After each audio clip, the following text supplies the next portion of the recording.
Hello, everyone, and welcome to Pinstripe People, a Yankees podcast sponsored by FanDuel and presented by the Bleav Sports Network. I am Sal Maiorana. He's Mike Lindsley. Mike is one of the foremost Brian Cashman haters. And man, oh man, did Cashman just play right into his hands today. Mike, I cannot believe it is 6:30 in the evening. The trade deadline is a half hour ago, and the Yankees added Luis Garcia Jr. and Helio Ramos, who are two decent bats, but really don't address anything that the Yankees truly needed to improve this team. This has got to be one of the most disappointing duds of a trade deadline that I can even remember for the New York Yankees. So the big thing coming out of the trade deadline right now is what? The Dodgers did it again. The Dodgers did it again. They went out and got schoolball. Baseball's ruined, right? It's this deal now. It wasn't the Ohtani deal. It wasn't getting Betts. It wasn't getting Freeman. It wasn't getting Yamamoto. It wasn't getting Snell. It wasn't getting Glasnow. It wasn't getting Sasaki. I can go on and on. It wasn't getting Diaz. It's like the next deal is the one that's going to ruin baseball by the Dodgers. Full disclosure, I couldn't care less if the Dodgers do what they do. I couldn't care less if the Yankees did what they did. In fact, this current Yankee team, why don't you do what you used to do, especially when the competition is so weak? The Yankees used to go out and get Far East player Hideki Matsui, trade for this guy. Back when they had a real GM, Bob Watson or Gene Michael, they would outsmart other GMs, and they would trade Sterling Hitchcock, and they would trade Russ Davis to go get Tino Martinez and Jeff Nelson. They would trade and know the ceiling and get rid of Eric Milton to get a Chuck Knobloch. They were ahead on Scott Brocious when nobody wanted them. They had scouts here, there, and everywhere. And at the trade deadline, they were the big bad boy, right? Well, now that's the LA Dodgers. So I don't want to hear it from anyone ever again.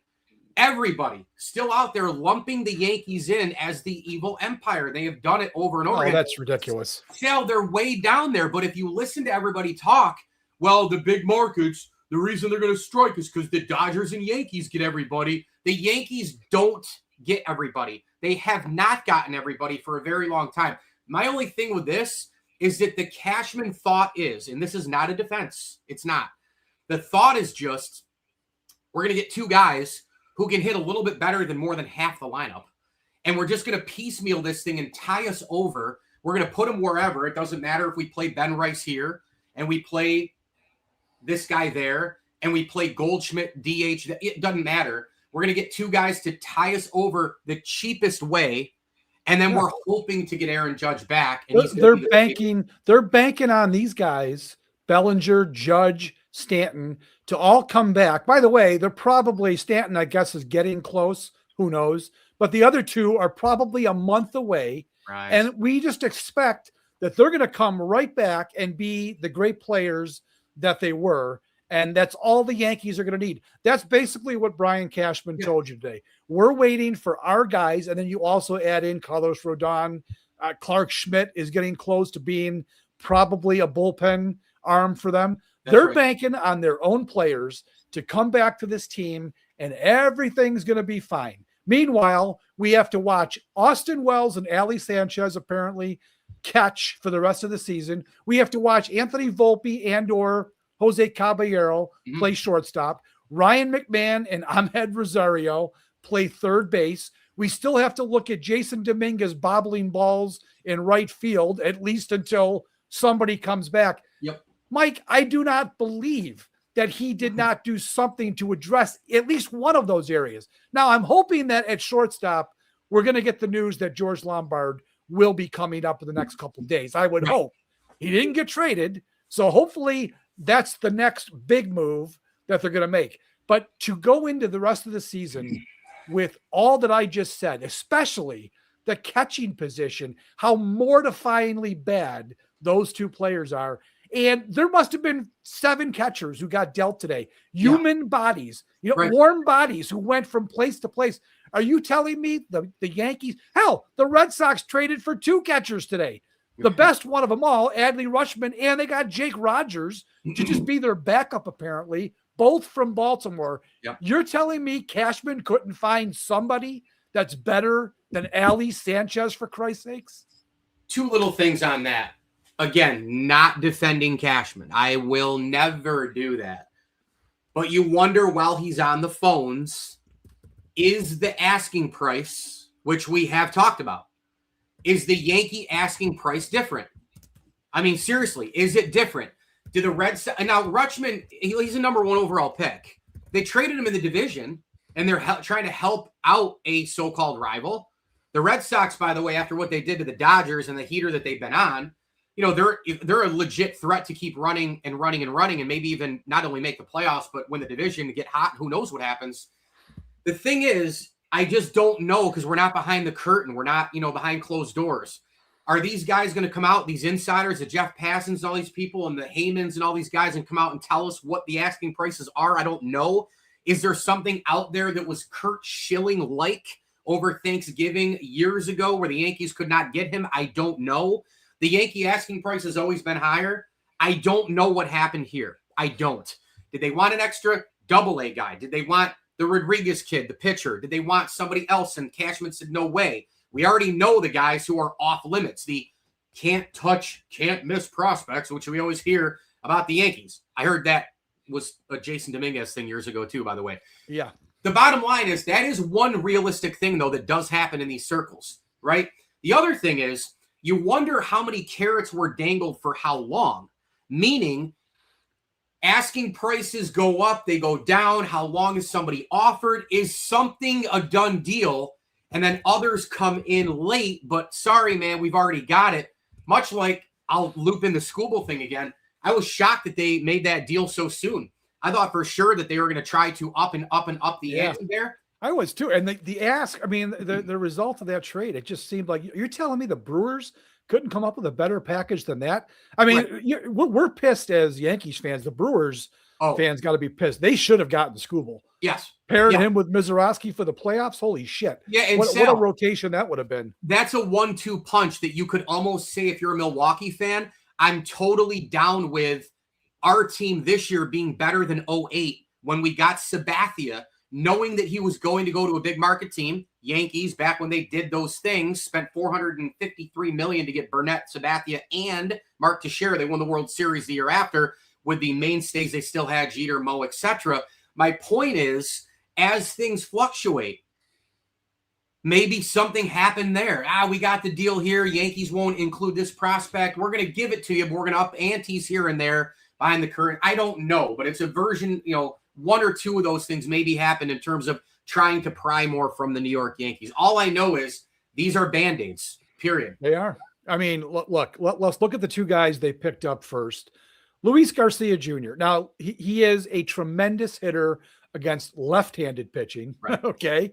I'm sorry. It's right-handed pitching. He's a lefty hitter against right-handed pitching. The guy mashes. He actually leads the National League in slugging percentage, mostly because he mashes, right-handed pitching, which is great. That's nice. Here's the thing, Mike. He's a left-handed hitting first baseman DH. Gee, do the Yankees need one of those when they have Ben Rice, who's one of the best left-handed DH first basemen in baseball this year? I mean, Garcia is going to be a nice bat to add to the lineup, especially while we're waiting for Stanton to come back, because the DH spot won't be clogged up. But when Stanton comes back, what the hell are you going to do? I don't. Why did you need to get Luis Garcia? Again, that's a bat that I think will come in here and help them, but that didn't really address a true need, like a guy that can move right into a position and take it over for the rest of the year. Why didn't you get a third baseman who could do something like that? We've talked about catcher, even shortstop. Okay. Right. Why? Garcia, I think, will help them. I just don't understand why they needed to do that deal. And, the guys they gave away, look, the best thing about that deal is we got Jake Bird out of our lives one day after they launched Camilo Duvall to the Sun. Pittsburgh. So that was a good thing that Cashman did. But I don't understand the Garcia trade from that perspective. You already have that player, and you've got a full-time DH who's coming. Also, by the way, you've got Aaron Judge, who might benefit from a few DH days as he comes back and ramps up. That just didn't make sense. Tell me about what you thought when you heard about the Garcia trade. Yeah, for sure. But again, I think his thinking was, I don't care who I'm going to get and how they're going to work in. Paul Goldschmidt slowing down in the dog days of August, folks, it's already here. Goldschmidt, he's already declining heavily right now at 38. Lefty, righty, first. We got too many of these guys. But he might not be looking at it like that. He might just be like, I just need a hitter who can do some things. That is what he did. He's brought a hitter in. Carry over guys. I mean, Ben Rice, is he still a guy who you can lean on to catch a couple games? Maybe. Apparently, no. Apparently, they have no interest in doing that. So that's another puzzling thing here. Because if he could catch, if he could catch 7 to 10 games, 15, or if you got a guy like Garcia, gulp 20 games a year, right? That leaves him to play 142 elsewhere, or let's say high end if he's going to rest in today's day and age with whatever they call it in baseball, load managing and NBA. I hate that sport. But you get the point. Okay, well, what if Ben Rice is catcher? Then you can play Garcia first or DH, and then whoever the heck else you want to put there, judge it. You know what I mean? Like, you can mix and match that way a lot better if Ben Rice is going to play catcher. Here's the thing. It's ludicrous. They have a lot of guys at the same spots. I mean, listen, that's the thing that was crazy to me when they got Stanton. Another big, huge, monstrous right-handed hitter. Wow, with power. Wow. You already knew this Judge guy was coming up, right? I mean, it's craziness. Like, this is what this team does. Again, Sal, I gotta print the shirts. Roster construction on the front, on the back, no bueno. Okay, because it's just not Cashman. He doesn't know how to form these things. As much as I complain about this GM and this team, if you look at the San Diego Padres haven't been to a World Series since the Yankees, broomed them away in 1998. That's almost 30 years ago, right? Having said that, wouldn't you love AJ Preller? I mean, this guy just does not give a flying rip. He goes out, just got Casey Mize. He will swing for every fence. Now, the problem with him is they swing for every fence, and then they go into the postseason. They fall on their faces. They have a lot of drama. He also gives ridiculous contracts, right? Gives a bunch Some of the contracts, they're paying the price for those contracts, literally. Yes. So that's what I was going to say. Is a lot of the swings he takes, he fails. Guys fall on their faces in clutch moments. All their hitters. Too many bad contracts, and another big one with this too is when you take that many chances, you're actually doubling the holes on your roster because you're just going and swinging at everything, right? And then all of a sudden, guys who aren't performing, you have a lineup of guys behind the other guys who aren't, right? I mean, it's just, you're just kind of doing a Cashman times 10, and that's not a defensive Cashman either. But I'm just saying, I would love something creative from Cashman. I would have loved a 3-team trade, and maybe you could move off of somebody's money on your team and go get Machado to just take a chance. I know it's $30 million a year, but maybe you could. I mean, the Marlins are still paying $5 million to Stanton a year. Is there a way you can do a 1-for-1? Can you do a third team and get them involved? Can you move 2 extra prospects? Get a hitter, solve the third baseman issue. The other real small thing I wanted to add to this, Sal, this is when, if you're in the offseason doing the smart things, the trade deadline doesn't become as crucial when you're the Yankees in this exact spot. What do I mean by that? Alex Bregman. I know he had a first 80-game piss-poor first half of the season. I get that. But Alex Bregman is a third baseman, a right-handed hitter, a contact hitter, a clutch hitter, a gamer. He's been around the block. He's respected in the clubhouse. If you didn't pay Trent Grisham the money, you got 6,000 outfielders who you can always find. You'd have the third baseman right now, and then we wouldn't be, you know what I mean? Like, there's a lot of things that, one thing leads to the next, man. That's why it's called a puzzle. I know. So they get Ramos today. Again, Bellinger's out. He's gonna be your left fielder for what? Maybe the next.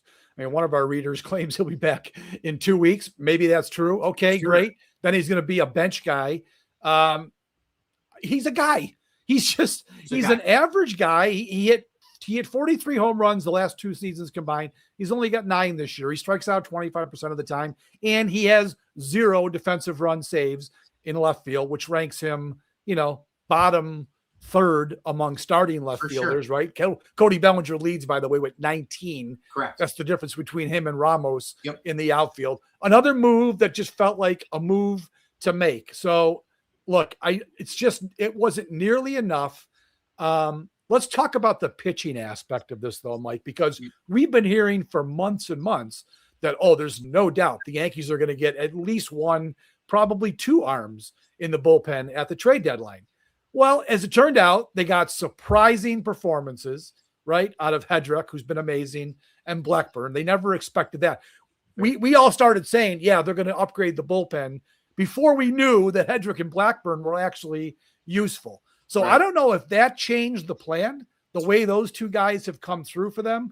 Then you add in Cruz to the mix, who he runs hot and cold, but when he's hot, he's very good. And Bednar's been one of the best closers in baseball. My thought here, Mike, is that they looked at the market and what it was going to cost. And on this point, I will give Cashman a little bit of grace because those guys have worked out so far. He got rid of the 2 worst guys in Doval and Bird. I think, Mike, he's banking on this thing and this thing only. When Rodon gets back, he's going to move either Warren or Weathers to that middle relief. Bingo. And Clark Schmidt, when he comes back, which he's throwing I think a live BP tomorrow, I heard today Boone say. Yeah. When he gets back, I think he's going right to the bullpen too. And I think that's what Cashman thought were going to be his trade deadline acquisitions. On that point, I will give him a little bit of grace because I think that plan could work. But for him not to have addressed this offense in a better way is the criminal sin of the day. I would have loved to have known. I just want to know, like maybe a year from now, we're both totally, totally crazy. And Will Warren turns into a second Cam Schlittler. I don't know. I doubt it. But I would have loved to have known if he was a guy you were going to move. Because this is Will Warren. Listen, he's had a couple of clunkers, right, Sal? We've talked about it. But Will Warren is also a live pitching arm who 7 teams, at least minimum in baseball, probably would have gone out and gotten, including the San Diego Padres. Turns out the Padres were 10 times the buyer than we thought. But they did get Casey Mize. So doesn't that tell you that they wanted an arm? I would have just loved to have known how far will you go with Will Warren? How far would you go if you took Warren Rodriguez and Spencer Jones and just said, F it. AJ Preller, you're a big swinger. How about this? Would you give us Mason Miller and would you give us Manny Machado? We would give you Warren, Rodriguez, Spencer Jones. You're dreaming. Spencer Jones, Giancarlo Stanton. That's the big piece. And then that would be nice. But okay. But there's 4 guys. There's a veteran piece. You're getting a veteran. We're getting a veteran. Machado's hitting 205. He obviously wants a new home. You want to swing and rip. You want to do your thing. See who's got, the bigger, what. Let's just do it that way and then get a third team involved. And then maybe 2 to 4 prospects go to San Diego as well. I know that that's a dream, Sal. Of course I do. But I'm just saying, when you have guys who are maybe at their ceiling already, who are at their highest value for trade, Will Warren might be that right now. And they just hang on to him, much like they did that. I'd love to know if that rumor was true, that they offered him for the reliever, Moran for San Diego. Yeah. One straight up deal. If San Diego turned that down, I'm very surprised. Morahan would have been a rental for the Yankees. Warren's got 3 years of control. So either that wasn't true or teams just weren't very high on Will Warren down the road. That surprised me a little bit. By the way, that's true too, but also like with the Garcia thing, we are ripping it like crazy. I left out a little detail. There's some control there too. There's some team. Both of these guys are controlled players. Garcia through next year. I think Ramos has 3 years, which is nice. That's good. Cashman loves to do that stuff. He does not like getting rentals. And I sort of agree on that point, especially with the price being so high as it was for this deadline. The prices these teams are paying for rentals is bizarre. Although the Dodgers really didn't pay all that high of a price to rent Skubal. But I understand that aspect of this.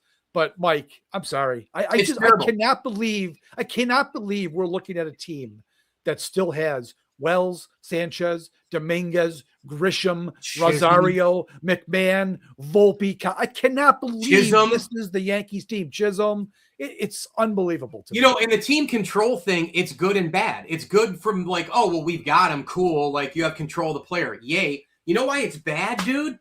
Because the next year and the year after, there's no difference in the roster. There's no difference in the roster construction. Judge is older, becoming a DH eventually. There's still another year of Stanton. Ben Rice is the same player at the same position, hitting from the same side. Right, Sal? That's the problem. It'd be different if you had team control with a versatile player, a Ben Zobrist back in the day. You see the news today on him. But the Ben Zobrist that we know from back there, you can play left, you can play right, you can play the infield. You can do, okay, cool. We got something here. And Garcia's left-handed in first base DH. Yay, me, right? Like the roster doesn't change next year to be able to say, oh, but hang on. These two spots open up next year because we get rid of a couple aging players. Now we can put Rice in his normal spot. We can put Garcia over.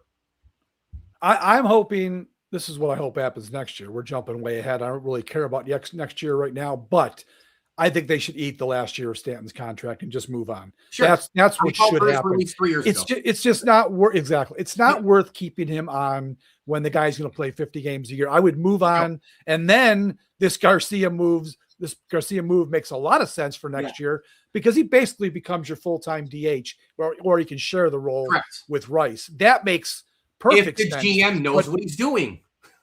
But for right now, the Garcia move just doesn't make a lot of sense to me when there were so many other things that they should have addressed first. We'll see. I hope he comes out tonight and rips the hell out of the ball and is a great player for them. I saw this kid play here in Rochester. He grew up in the national system.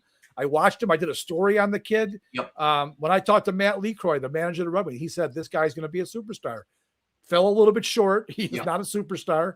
And the reason he's not a superstar, by the way, is because he's a terrible fielder. He started as a shortstop. He was a slick fielding shortstop coming up. He got to Rochester and really wasn't. Went to the Nationals. They realized it immediately, moved him to second, and then he was terrible at second. So he's just moving right around the infield, and pretty soon he'll be off the infield completely and just be a full-time DH. So I don't know. I don't know what that really gives the Yankees. They have enough damn DHs on this team. But, hey, he's here now. Let's love him while we can. I hope he makes a difference because, God forbid, man, this team's offense, Mike, it is so horrendous to watch this team play baseball and try to hit a baseball.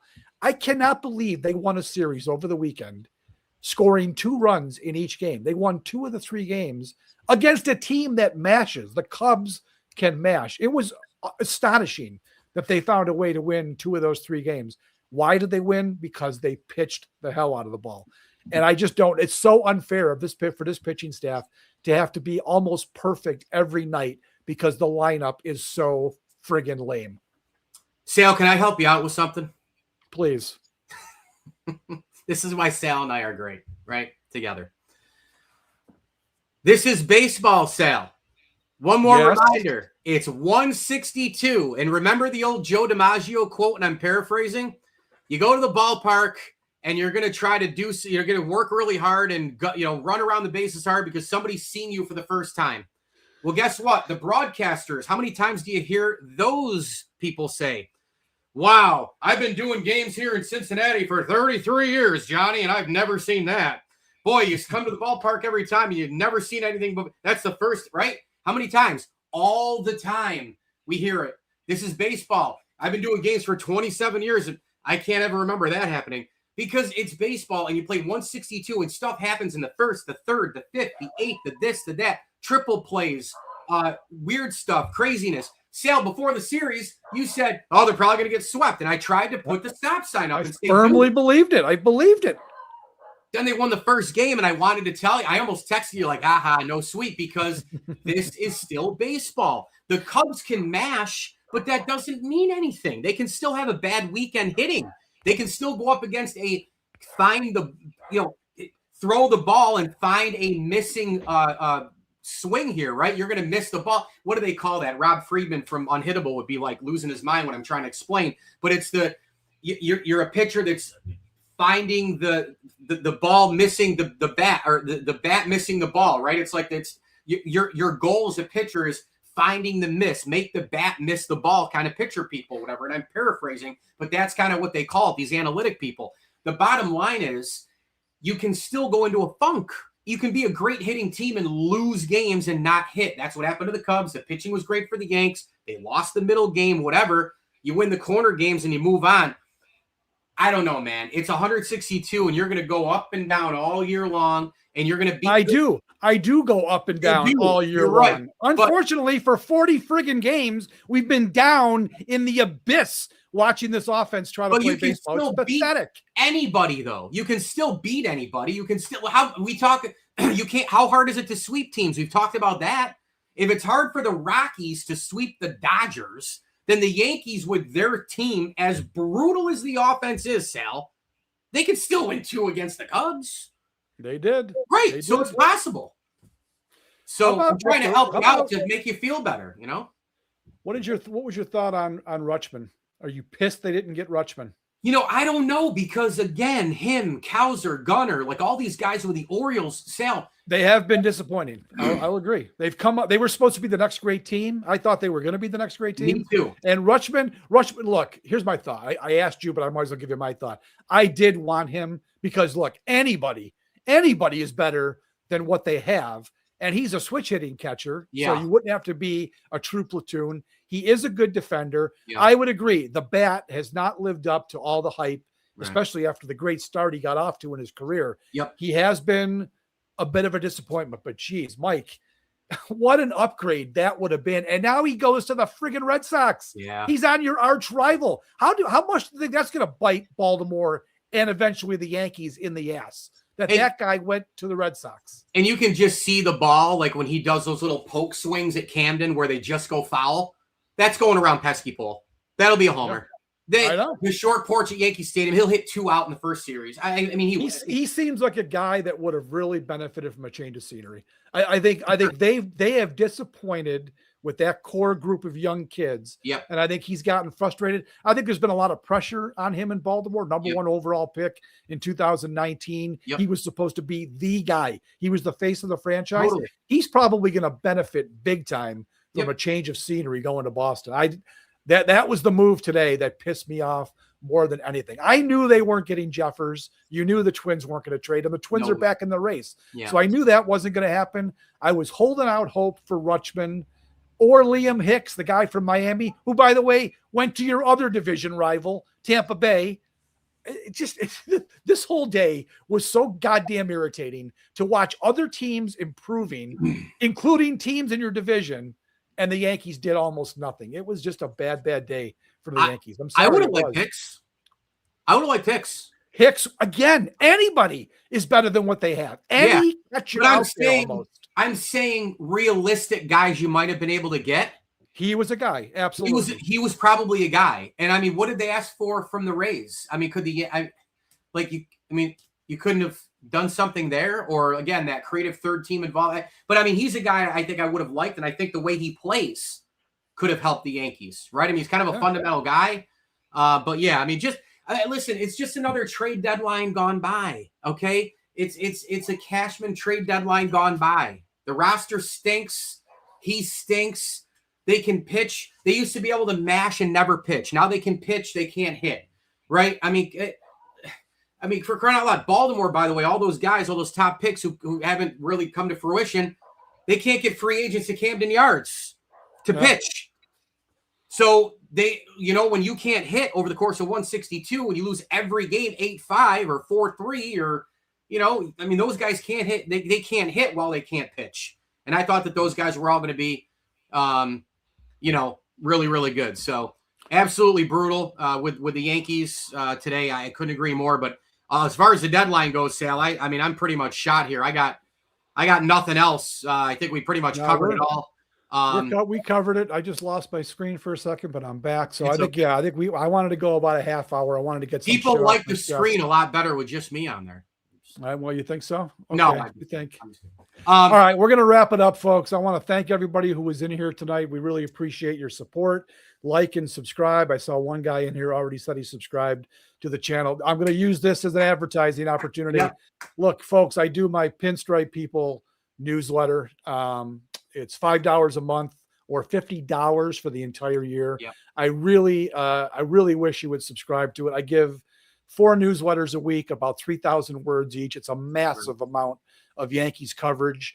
I'd love for you to subscribe. If you go to my Twitter feed or my X feed, it's my pinned tweet. You just click that link right there and you can get in, and I think you'll really enjoy what I have to say. It's a lot of ranting, a lot of raving like I do here on the show with Mike, but I'd appreciate the support. And also Mike's channels.